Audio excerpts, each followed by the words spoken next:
On Friday, China joined Pakistan in a collaborative probe concerning the tragic killing of 5 Chinese nationals in a car attack, prompting the suspension of operations on a major Chinese-funded hydropower venture. Pakistani Interior Minister Mohsin Naqvi convened a special investigation team from China at the Chinese embassy in Islamabad, where he briefed them on the ongoing investigation into Tuesday's fatal assault. During the meeting, discussions also centered on bolstering security measures for Chinese citizens in Pakistan. The deadly incident unfolded when a suicide bomber targeted a convoy of Chinese engineers working on the Dasu hydropower project, resulting in casualties that included the Pakistani driver of the foreign nationals. While no group immediately claimed responsibility for the attack, Naqvi assured Chinese investigators and diplomats of holding perpetrators accountable.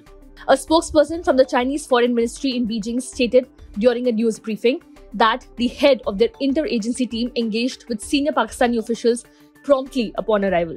Emphasizing the urgency of the situation, the spokesperson urged Pakistan to conduct thorough and expeditious investigations, enhance security measures, and ensure the safety of Chinese personnel and projects in the country. China's substantial investments in Pakistani infrastructure, including roads, power plants, and the Gwadar port, highlight the importance of the bilateral collaboration known as the China-Pakistan Economic Corridor.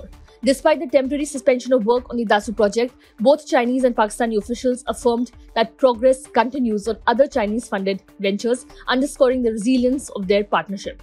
Pakistan's recent surge in insurgent attacks, particularly in Balochistan and Khyber Pakhtunkhwa provinces, where the Dasu project is located, underscores the challenges facing security efforts. In the past week alone, separatist insurgents targeted government and military installations, resulting in casualties on both sides.